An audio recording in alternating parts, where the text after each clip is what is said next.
삶을 간소화하고 또 간소화하라. 자신의 인생을 단순하게 살면 살수록 우주의 법칙은 더욱더 명료해진다고 하는데요. 삶을 변화시키는 채널 체인지 마이 라이프입니다. 세계 문학사상 그 유래를 찾아볼 수 없는 특이한 책이라고 불리는 월든의 작가 헨리 데이빗 소로우는 1817년에 태어나 결핵으로 45세의 나이에 눈을 감은 미국의 저술가입니다. 그는 하버드 대학을 졸업했으나 부와 명성을 쫓는 안정된 직업을 갖지 않고 청량일이나 목수일 등 노동으로 생계를 유지하면서 글을 썼죠. 1845년 그는 월든 호숫가의 숲속에 들어가 통나무집을 짓고 밭을 일구면서 모든 점에서 소박하고 자급자족하는 생활을 2년간에 걸쳐 시도하였습니다. 소로의 대표작 월든은 이 숲속 생활의 산물입니다. 그의 문학적, 사상적 영향력은 날로 커져 오늘날에는 19세기에 쓰인 가장 중요한 책들 중 하나로 평가받고 있으며 수십 개의 언어로 번역되어 전 세계 많은 독자들에게 사랑을 받고 있는데요. 저도 읽어보았지만 영상으로 만들지는 못하였습니다. 마침 법정 스님이 월든을 직접 다녀와서 소로에 대한 메시지 하나를 아름다운 마무리라고 하는 스님의 책에 담아주셨네요. 그래서 오늘은 그 부분을 들려드리려고 합니다. 잔잔한 이야기니까 편하게 들어주셔도 좋을 것 같습니다. 그럼 시작해 보겠습니다. 월든에 다녀왔습니다. 헨리 데이빗 소로우가 호숫가 숲속에 오두막을 짓고 살았던 그리움의 터, 그 월든에 다녀왔습니다. 미국의 콩코드 근교에 있는 월든 호반은 10월 말 단풍이 한창이었습니다. 맑은 호수에 비친 현란한 단풍을 대하자 5시간 남짓 달려온 찻길의 피로도 말끔히 가셨죠. 월든을 읽으면서 상상의 날개를 펼쳤던 그 현장에 다다르니 정든 집 문전에 섰을 때처럼 설레었습니다. 늦가을 오후의 햇살을 받은 호수는 아주 평화로웠죠. 호수를 한 바퀴 돌아보았습니다. 둘레 1.8마일, 우리식으로 계산하면 3km, 조금 못 미치는 거리입니다. 평일인데도 호반에는 드문드문 방문객들이 있었죠.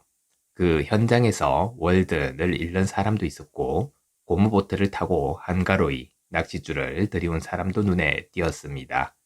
차가운 호수에서 수영을 하는 사람도 두엇 있었죠.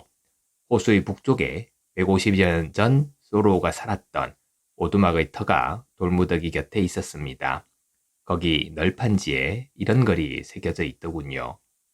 내가 숲속으로 들어간 것은 인생을 한번 내 식대로 살아보기 위해서였다. 즉, 삶의 본질적인 문제에 직면하여 인생이 가르치고자 한 것을 내가 배울 수 있는지 알아보고자 해서였다. 그리하여 마침내 죽음에 이르렀을 때 내가 헛된 삶을 살았구나 하고 후회하는 일이 없도록 하기 위해서였다. 공원을 관리하는 사무실 곁에는 오두막 그대로의 모형을 지어 놓았습니다. 출입구 맞은편 쪽에 벽난로가 있고 좌우 양쪽에 큰 들창이 있었죠. 서로 자그만한 가구 중 일부는 그가 손수 만든 것이라고 하였습니다. 단칸집 한쪽에 나무 침대가 있고 탁자와 책상이 들창을 향해 놓여 있었습니다. 의자도 3개가 있었죠. 커튼은 그 집에 필요가 없었다고 합니다. 서로의 표현을 빌리자면 해와 달 이외에는 밖에서 들여다볼 사람이 없었기 때문이었답니다.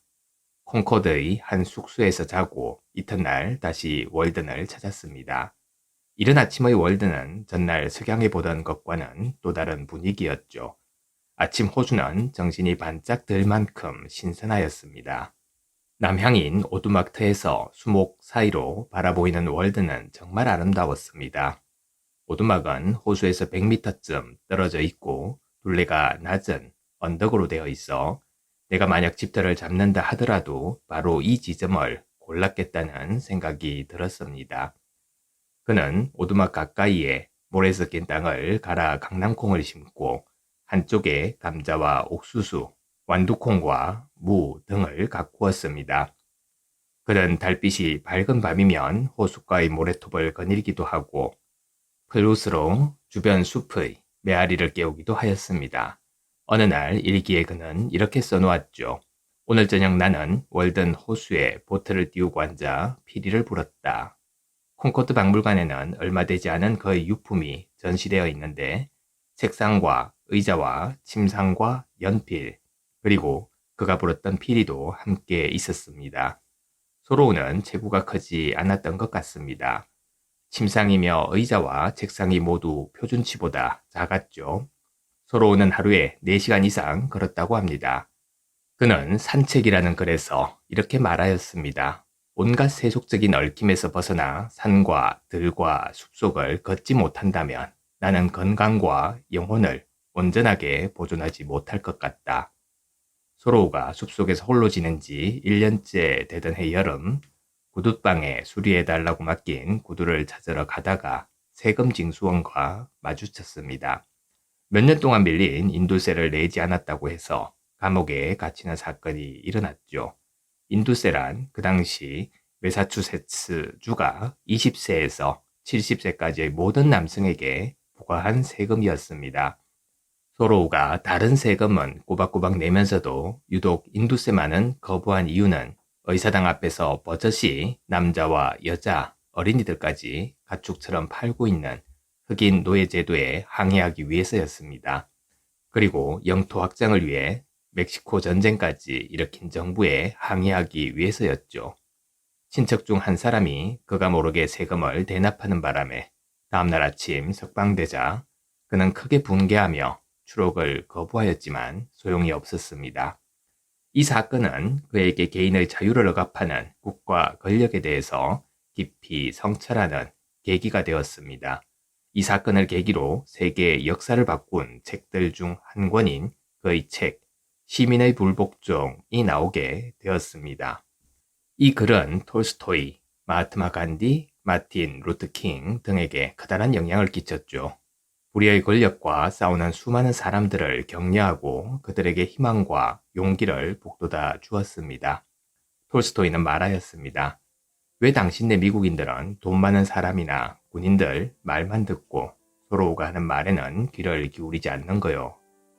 2년 2개월 동안 월든 숲속에서 지낸 이 기간이 소로우의 인생에서 가장 의미 있고 아름다운 시기였다고 합니다.